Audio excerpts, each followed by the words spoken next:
नमस्कार। श्री राम पीजी महाविद्यालय के यूट्यूब प्लेटफॉर्म पर आप सबका स्वागत है। मैं जे आर कडेला। आज अपने ज्योग्राफी की नेक्स्ट क्लास में बात करते हैं। देखिए, जो हमारी कल क्लास हुई थी उसमें बीए थर्ड ईयर प्लस में बीए बीएड थर्ड ईयर की जो कॉमन क्लास थी भारत का भूगोल इंडियन ज्योग्राफी की क्लास चल रही थी। आज उस क्लास को अपने आगे बढ़ाते हैं। जो हो गया मैंने इस क्लास में अपने जो कर लिया था उसके बारे में थोड़ा सा मैं आपको बैक होके बता के और उसके बाद में आगे की ओर बढ़ेंगे। देखिए, कल हमने बात की थी भारत के बारे में, तो मैं लिख देता हूं। जो आज क्लास है वो है बीए थर्ड ईयर प्लस में बीए बीएड थर्ड ईयर की क्लास हो रही है और पेपर का नाम है भारत का भूगोल।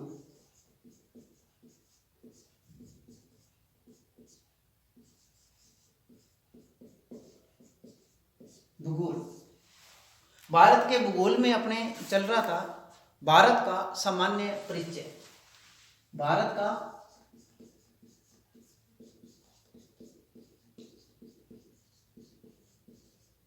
सामान्य परिचय के ऊपर बात चल रही थी। और भारत के सामान्य परिचय में हमने जो बात कर ली वो कल हमने बात की थी कि भारत की जो स्थिति के बारे में बात कर ली थी कि ग्लोब पर भारत कहाँ स्थित है, एशिया महाद्वीप में कहाँ पर स्थित है, उसके बारे में अपने बात कर ली थी। और कल मैंने आपको अक्षांश और देशांतर रेखाओं के बारे में भी बताया था। अक्षांश और देशांतर रेखाओं का जो अपने कह सकते हैं बड़े तौर पर उसका जो विस्तार है वो मैं आपको अक्षांश और देशांतर जो है स्पेशल क्लास होगी उसमें बताऊंगा, क्योंकि मैंने आपको इसमें बहुत छोटे रूप में बताया था अक्षांश क्या होता है, देशांतर क्या होता है। और आगे अपने बात करते हैं स्थिति माने मैंने आपको कल ये बताया था कि ये हमारी क्या है, पृथ्वी है। आपसे पूछ ले कि पृथ्वी पर भारत कहाँ स्थित है तो क्या करेंगे, पृथ्वी पर भारत कहाँ स्थित है। तो कल मैंने आपको बताया था ये पृथ्वी है और पृथ्वी की जो वास्तविक आकृति है इसे क्या कहते हैं, जियोड कहते हैं। क्या कहते हैं, जियोड। आगे हमने बात की थी कि पृथ्वी पर एक ऐसी रेखाएं होती है इसे कहते हैं अक्षांश, और पृथ्वी पर ऐसे रेखाएं जो है उसे कहते हैं देशांतर। अक्षांश और देशांतर हमारी जो स्थिति निर्धारित करेगी भारत की, वो अक्षांश और देशांतर ही निर्धारित करेंगे। भारत की जो स्थिति है वो जो निर्धारित करेंगे वो अक्षांश और देशांतर ही निर्धारित करेंगे। आगे मैंने आपको बता दिया था कि भारत की स्थिति के बारे में हमने जब बात की थी तब मैंने आपको बताया था कि ये क्या है, एक गोला है। पृथ्वी क्या एक गोला है, तो हमने इसमें गोले की बात की थी। अब मैंने क्या कहा था कि ये जो एक बीच में रेखा है इसका नाम मैंने बताया था कल आपको, भूमध्य रेखा। भूमध्य रेखा, इसका मैंने एक नाम और बताया था, इसका नाम है विषुवत रेखा। विषुवत रेखा, विषुवत रेखा का एक नाम और बताया था जिसका 0 डिग्री अक्षांश रेखा। ये तीनों नाम दोस्तों, तीनों नाम ही ये क्या है, सेम है। तीनों क्या है बच्चों, तीनों नाम क्या है, सेम है। माने भूमध्य रेखा को विषुवत रेखा कहते हैं, विषुवत रेखा को क्या कहते हैं, 0 डिग्री अक्षांश रेखा कहते हैं। अब मैंने बताया था ये सारी अक्षांश रेखा है। आगे जो बात है एक चीज ध्यान कर लेना, पृथ्वी पर मैंने कल आपको बताई थी अक्षांश के बारे में। अक्षांश के बारे में आपको मैंने बताया था कि पृथ्वी पर पूर्व से पश्चिम की ओर खींची गई काल्पनिक जो रेखाएं होती है, रेखा, वो क्या कहलाती है, अक्षांश रेखा कहलाती है। पृथ्वी पर पूर्व से पश्चिम की ओर खींची गई काल्पनिक जो रेखाएं होती नहीं है, काल्पनिक मानी जाती है। काल्पनिक इसलिए बताया गया, जो रेखाएं होती है उसे अपने अक्षांश रेखा कहते हैं। अब देखिए, ये जो अक्षांश रेखा है माने पृथ्वी पर होने कहां से कहां चाहिए, पूर्व से पश्चिम की ओर। पूर्व से पश्चिम की ओर है, ये हमारा क्या है, पूर्व है, और ये हमारा क्या है, पश्चिम है। तो पूर्व से पश्चिम की ओर होनी चाहिए। आगे जो है अब देखो यहाँ ये जो रेखाएं हैं सारी की सारी अक्षांश रेखा है, ये सारी की सारी क्या है, अक्षांश रेखा है। होने की कंडीशन ये होनी चाहिए कि वो पूर्व से पश्चिम की ओर होनी चाहिए। दूसरी बात, अब देखिए यहाँ भी अक्षांश रेखा है, तो हम पूरी पृथ्वी पर ये कह सकते हैं कि पूर्व से पश्चिम की ओर जितनी भी काल्पनिक जो रेखाएं होती है वो सारी की सारी हमारी अक्षांश रेखा होगी। अब एक बात आती है, क्या बात आती है कि ये जो 0 डिग्री है ये एक अक्षांश रेखा है, ये 0 डिग्री जो है एक अक्षांश रेखा है, और एक ये भूमध्य रेखा भी है और एक अक्षांश रेखा भी है। अब देखिए क्या बात है कि इसमें ये होता है कि ये जो 0 डिग्री रेखा है, 0 डिग्री भूमध्य रेखा है, भूमध्य रेखा, इसको हम क्या कह सकते हैं, अक्षांश रेखा कह सकते हैं, अक्षांश रेखा कह सकते हैं। लेकिन इस पृथ्वी के ऊपर जितनी भी अक्षांश रेखाएं हैं, इस पृथ्वी पर जितनी भी अक्षांश रेखा है उसे हम क्या नहीं कह सकते, भूमध्य रेखा नहीं कह सकते, भूमध्य रेखा नहीं कह सकते। इस बात को थोड़ा ध्यान रखना है कि पृथ्वी पर जो अक्षांश रेखा है हम उसे भूमध्य रेखा, सबको भूमध्य रेखा नहीं कह सकते।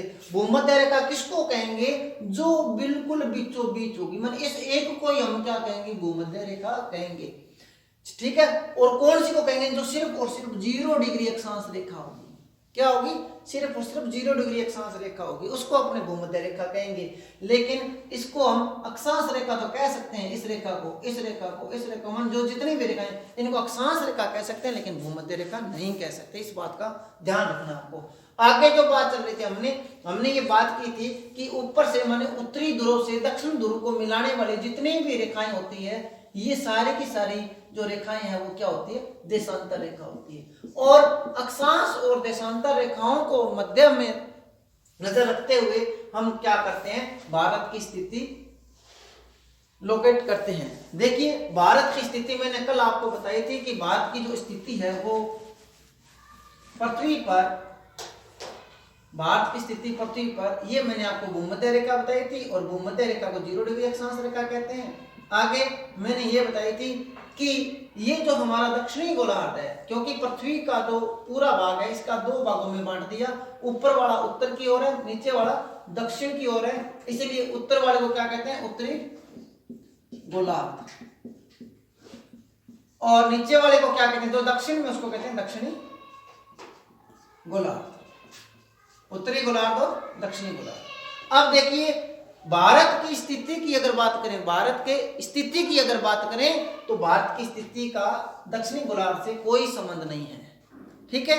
आगे देखिए हम अगर बात करें देशांतर रेखा की, तो ये जो ऊपर से खड़ी लाइनें आ रही है, ये हमारा क्या है, देशांतर रेखा है, जो नॉर्थ पोल को साउथ पोल से मिलाता है। अब देखिए ये जो देशांतर रेखा है, अगर इसकी बात करें तो इसने भी पृथ्वी को 2 भागों में बांट दिया। अब ये जो है वो पूर्व की ओर है, ये जो है पश्चिम की ओर है, इसे कहते हैं पूर्वी गोलार्ध, और ये हो गया पश्चिमी गोलार्ध। अब मैंने आपको बताया था कि पूर्वी गोलार्ध और पश्चिमी गोलार्ध, अगर अक्षांश रेखा की दृष्टि से देखें तो भारत उत्तर की ओर है, और अगर अपने देशांतर की ओर देखें तो भारत पश्चिम, इसके पूर्व की ओर है। तो देखिए भारत जो लोकेट करता है वो यहाँ पे करता है, यहाँ पे भारत यहाँ पर है, तो ये जो दिशा है वो कौन सी आ गई, उत्तर पूर्व, उत्तर पूर्व, माने भारत की स्थिति पृथ्वी के ऊपर कहां पर है, तो हम कह सकते हैं उत्तर पूर्व है। आगे हमने बात की थी एशिया महाद्वीप के ऊपर, तो एशिया महाद्वीप में मैंने आपको बताया था कि जो एशिया महाद्वीप में भारत की जो स्थिति है वो दक्षिण पश्चिम में है। आगे मैंने आपको इसके क्षेत्रफल के बारे में, इसके लंबाई के बारे में, इसकी चौड़ाई के बारे में, इसके अक्षांशीय और देशांतरीय विस्तार है, इसके बारे में आपको बता दिया था। आगे हम आज अपने बात करते हैं। देखिए मैंने आपको ये बताया था कि भारत का एक आप नक्शा बना लीजिए, मान लीजिए कि ये इंडिया है, और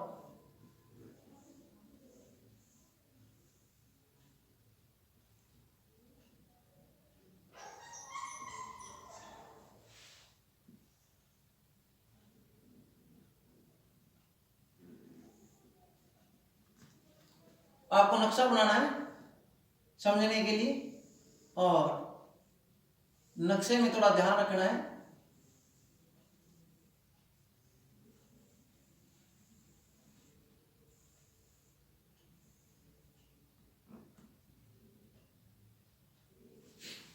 आपको ये मानना है कि ये भारत है, ये क्या है, भारत है। और आप एक सिंपल नक्शा बनाइए, ये भारत है और भारत के यहाँ क्या है, इसका नाम है श्रीलंका। क्या नाम है, श्रीलंका। अब देखिए श्रीलंका यहाँ पर है और यहाँ पे छोटे छोटे द्वीपों का समूह है, छोटे छोटे द्वीपों का समूह है और काफी नीचे तक है, काफी नीचे तक है ये।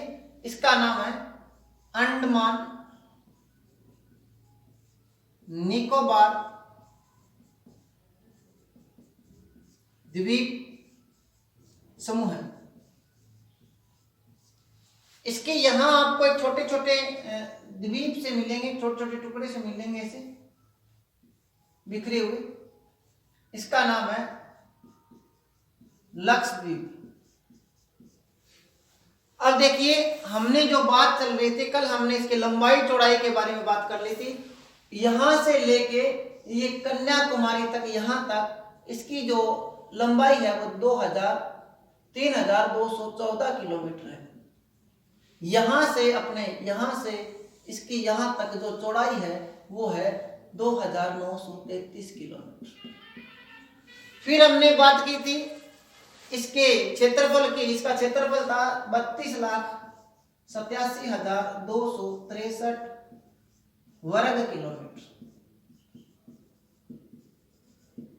हमने बात कर ली थी। आज हम जो आगे बात कर रहे हैं वो है,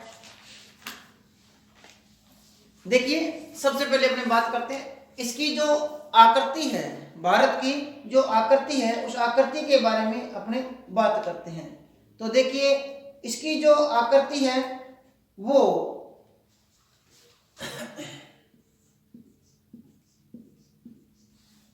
देखिए अपने बात करते हैं, पहले इसको ले लेते हैं।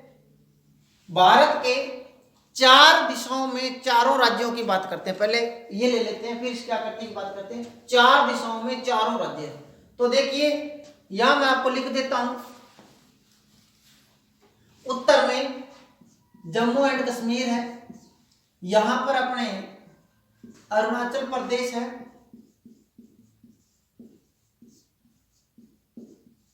और यहां पर अपने तमिलनाडु है,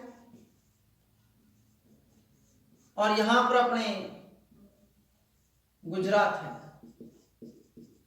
तो हो गया बने, उत्तर की ओर कौन सा राज्य है, जम्मू एंड कश्मीर। पूर्व दक्षिण की ओर कौन सा राज्य है, तमिलनाडु। पूर्व की ओर कौन सा राज्य है, अरुणाचल प्रदेश।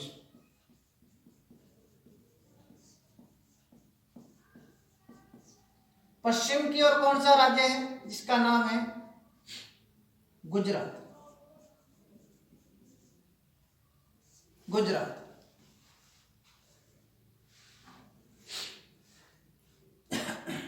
अब आगे बात करते हैं, ये माने कह सकते हैं अपने 4 दिशाओं में चारों राज्य है। आपको ध्यान में रखना है, बिल्कुल भारत के बिल्कुल उत्तर में कौन सा राज्य है, दक्षिण में कौन सा राज्य है, पूर्व में कौन सा राज्य है और पश्चिम में कौन सा राज्य है। अब हम बात करते हैं इसके जो उत्तर दिशा की ओर जो अंतिम बिंदु है, अंतिम बिंदु हम अपने देखिए भारत के बिल्कुल उत्तरतम अंतिम जो बिंदु है उसके बारे में बात करते हैं। भारत के बिल्कुल दक्षिणतम जो बिंदु अंतिम है उसके बारे में बात करेंगे। भारत के जो पूर्व में जो बिंदु है उसके बारे में बात करते हैं, और भारत के जो बिल्कुल पश्चिम में जो बिंदु है उसके बारे में बात करते हैं। तो जो हम बात करते हैं उत्तरतम बिंदु, उत्तरतम अगर बिंदु की बात करें तो उत्तरतम जो बिंदु है ये यहाँ जम्मू कश्मीर के अंदर, श्रीनगर के अंदर उत्तरी बिंदु है, भारत का उत्तरी बिंदु कह सकते हैं। इसके बाद हमारा इंडिया का वर्चस्व समाप्त है। उत्तरी बिंदु, उत्तरी बिंदु का क्या नाम है, इंदिरा कॉल। ये भारत का बिल्कुल उत्तरतम बिंदु है, इंदिरा कॉल, जो कहां है, जम्मू कश्मीर में, या हम कह सकते हैं श्रीनगर में है।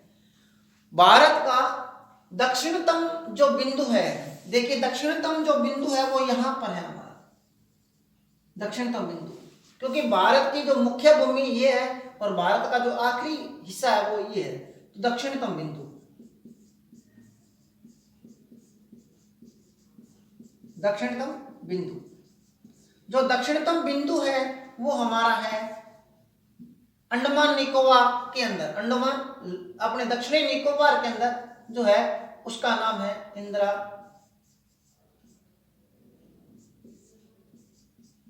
पॉइंट, इंदिरा पॉइंट, ये हमारा दक्षिणतम बिंदु है। और इधर जो अपने पूर्वी बिंदु है, पूर्वी बिंदु, ये पूर्वी बिंदु है, इसका नाम है किथिबू,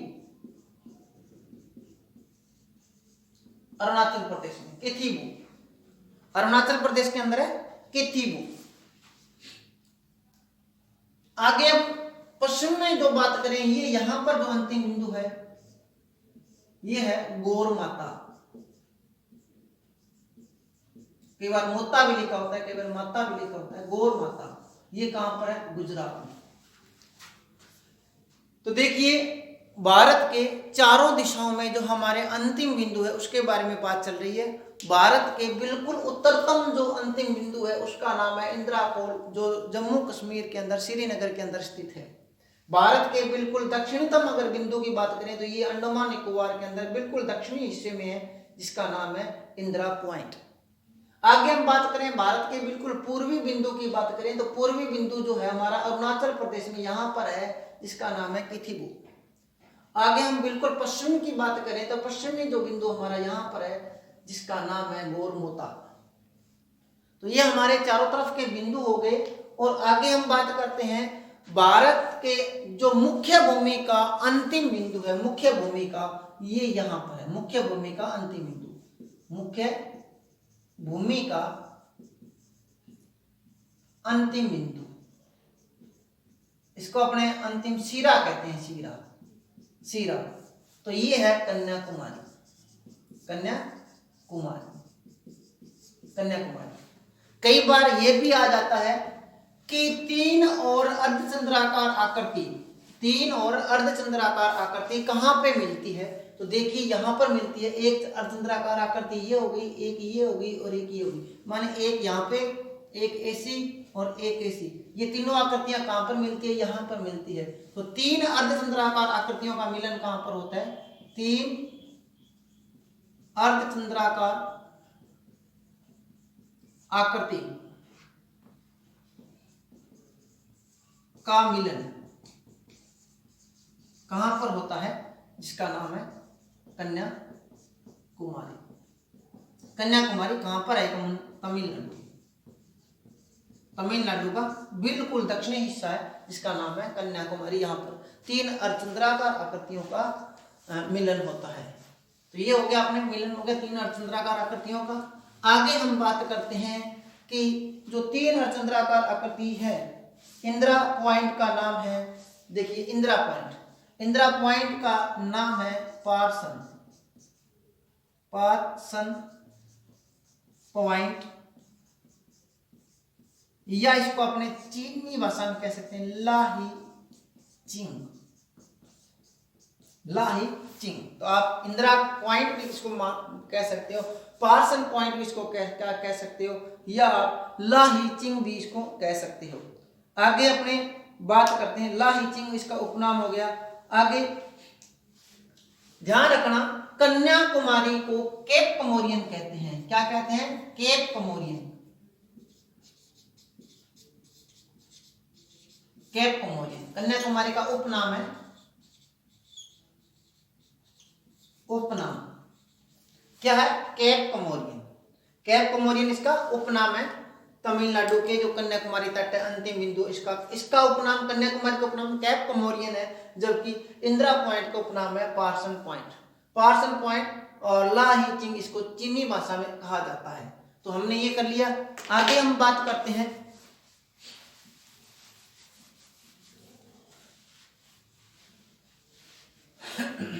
आगे हमने कल जो बात की थी, आगे अब अपने कर्क रेखा पर बात हो गई थी। कर्क रेखा जो है मुख्य रूप से जलवायु को दो भागों में बांटती है। देखिए ये कर्क रेखा जो है मुख्यतः जलवायु को निर्धारित करती है और जलवायु को निर्धारित करने के लिए कर्क रेखा को विशेष माना जाता है। आपको बता दें कि अक्षांश रेखाएं जो होती है वो किसी भी अक्षांश रेखा को अपने देखकर, किसी भी देश की अक्षांश रेखा का अगर अपने जायजा लिया जाए तो अक्षांश रेखा को देखकर हम उसकी जलवायु, उसका रहन सहन, उसका खान पीन सब कुछ बता सकते हैं। वो लोग कपड़ा कैसे पहनते हैं, क्योंकि वहाँ के जो अक्षांश पे जो टेम्परेचर और जलवायु जो निर्धारित होती है उससे अपने सब कुछ बता सकते हैं। जबकि जो देशांतर रेखाएं होती है, देशांतर रेखाएं जो है वो क्या होती है कि किसी भी देश की, दो देशों के बीच में दूरी और समय को दर्शाने के लिए यूज की जाती है। आगे हम बात कर रहे हैं कि कर्क रेखा हो गई थी। कर्क रेखा भारत के 8 राज्यों से गुजरती है। कर्क रेखा भारत के 8 राज्यों से गुजरती है और भारत को 2 भागों में बांटता है। कर्क रेखा मैंने आपको बताया था कल, कर्क रेखा जो है वो यहाँ से ऐसे गुजरती है, ठीक है। तो ये कर्क रेखा, इसका था 23.5 डिग्री पूर्वी लिखना है, पूर्वी देशांतर है, 23.5 डिग्री पूर्वी देशांतर, ठीक है। तो आप 23.5 डिग्री पूर्वी उत्तरी अक्षांश, 23.5 डिग्री उत्तरी अक्षांश, 23.5 डिग्री उत्तरी अक्षांश हमारी क्या है, कर्क रेखा है। अब देखिए कर्क रेखा के नीचे माने दक्षिण में जो भारत है, कर्क रेखा के दक्षिण में जो भारत है, ये भारत आता है उष्ण कटिबंध में। कौन से कटिबंध में आता है? उष्ण कटिबंध में।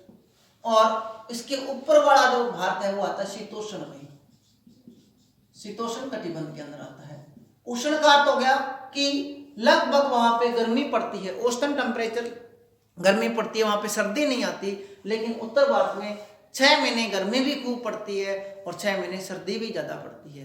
कहने का तो गर्मी यहाँ पे ज्यादा पड़ती है, यहाँ पे कम पड़ती है, क्योंकि दोनों तरफ क्या महासागर है, इधर अपने बंगाल की खाड़ी है, इधर अपने क्या अरब सागर है, नीचे क्या हिंद महासागर है। लेकिन यहाँ पर पूरे साल एवरेज टेम्परेचर रहता है। लेकिन यहाँ पर क्या होता है, गर्मी होती है तब गर्मी ज्यादा होती है और सर्दी होती है तब सर्दी भी ज्यादा पड़ती है। तो इसलिए इसको उष्ण कटिबंध में और शीतोष्ण कटिबंध के अंदर बांटा गया है।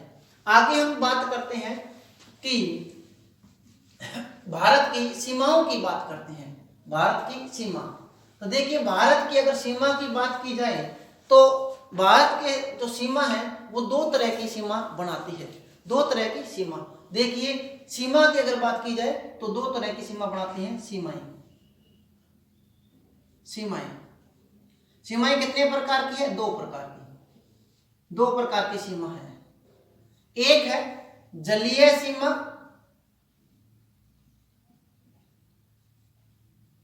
और दूसरी जो है स्थलीय सीमा। जलीय सीमा और स्थलीय सीमा। जलीय सीमा माने कि एक और जल होगा, एक और धरातल होगा, जो दोनों के बीच में जो सीमा बनती है वो जलीय सीमा है, या आपने इसको महासागरीय सीमा कह सकते हैं।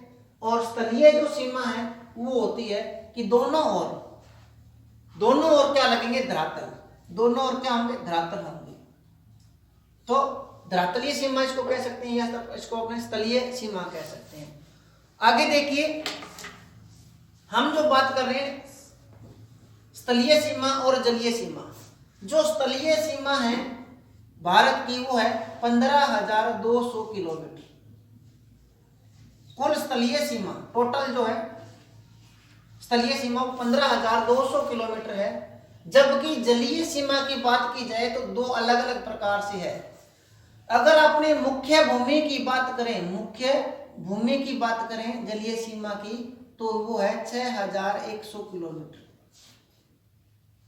6100 किलोमीटर। मुख्य भूमि माने देखिए जलीय सीमा यहां से शुरू होती है और अपने यहां से शुरू करने के बाद में ये जो सारी सीमा है और यहां तक जो सीमा है, यहां तक जो अपने क्या है जलीय सीमा है, ये कौन सी लग जाएगी?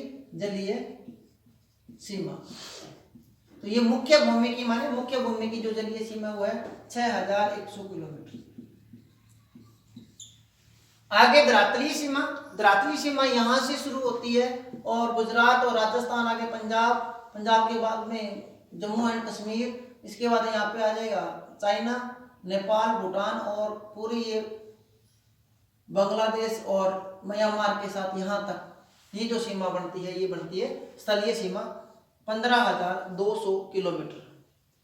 आगे जलीय सीमा जो है वो 6,100 किलोमीटर है, लेकिन अगर आपसे पूछ ले द्वीप सहित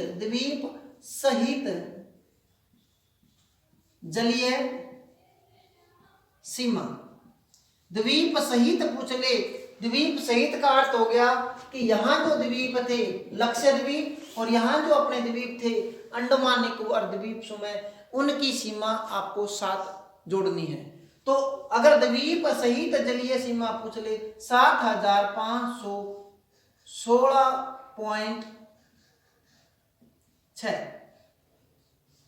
7516.6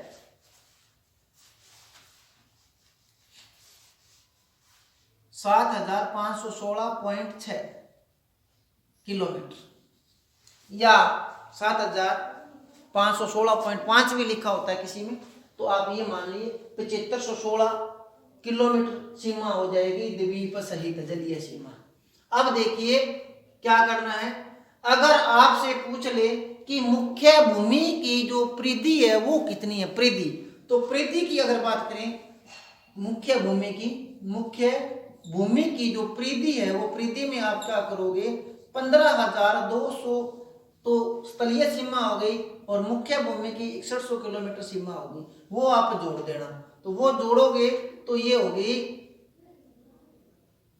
21,300 किलोमीटर, 21,300 किलोमीटर,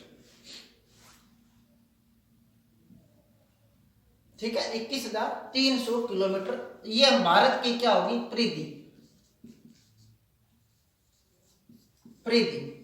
तो भारत की परिधि, मुख्य भूमि की परिधि कितनी है 21,300 किलोमीटर। और हमने बात कर ली स्थलीय सीमा 15,200 किलोमीटर टोटल सीमा है। उसके बाद में जलीय सीमा मुख्य भूमि की 6,100 किलोमीटर है। इसके बाद में हमने बात की द्वीप सहित सीमाओं की बात की, जो द्वीप सहित सीमा है वो 7,516.6 किलोमीटर है। आपने की मुख्य भूमि की परिधि की बात की थी। परिधि माने ये पूरे का पूरा जो घेरा है, अगर यहाँ से अपने शुरू करते हैं तो घूम के यहाँ तक आते हैं, इसकी पूरी घेरे की परिधि कितनी हो गई, तो वो थी हमारे 21,300 किलोमीटर सीमा बनती है। आगे हम बात करते हैं भारत के पड़ोसी देश। क्या? भारत के पड़ोसी देश। भारत के पड़ोसी देश, तो भारत के पड़ोसी देशों की अगर बात करें तो वो जिस प्रकार अपने सीमा लगती है उसी प्रकार भारत के 2 प्रकार के पड़ोसी देश हैं। 2 प्रकार के पड़ोसी देश हैं, एक स्थलीय पड़ोसी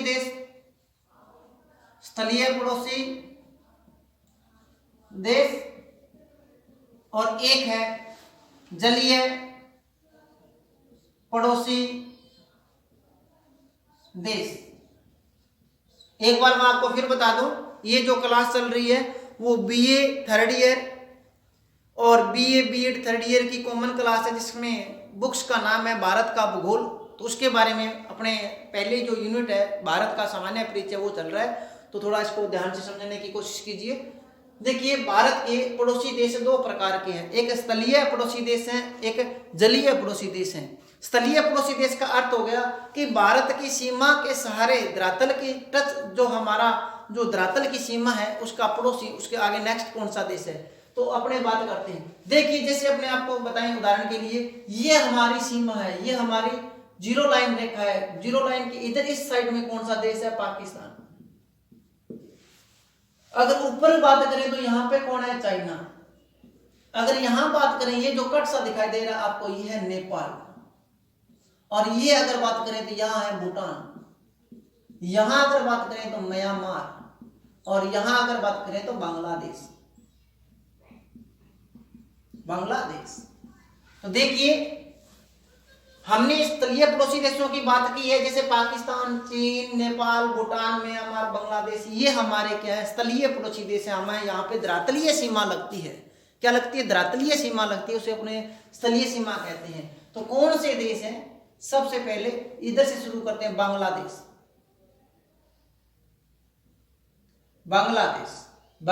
के बाद हमने लिख लिया चीन के बाद हमने लिख लिया 3 नंबर पे पाकिस्तान। पाकिस्तान के बाद हम बात करते हैं जिसका नाम है नेपाल। नेपाल के बाद हम बात करते हैं भूटान। भूटान के बाद बात करते हैं जिसका नाम है म्यांमार। म्यांमार का पुराना नाम है बर्मा। आगे हम बात करते हैं एक जो अंतिम देश है, वो बिल्कुल सीमा लगती है, वो पीओके कश्मीर के अंदर लगती है। देखिए अब वर्तमान में हमारे अफगानिस्तान से कोई सीमा नहीं लगती, लेकिन पीओके कश्मीर है जो हमारा पाक अधिकृत कश्मीर है, उसके साथ सीमा जरूर लगती है, और वो है अफगानिस्तान।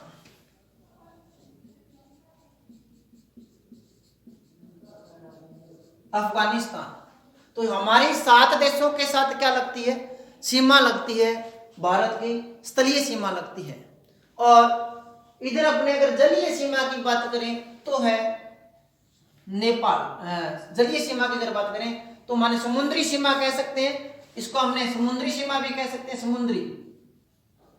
समुद्री सीमा, यह हम कह सकते हैं जलीय सीमा, तो वो है श्रीलंका। श्रीलंका के बाद में मालदीव और इंडोनेशिया।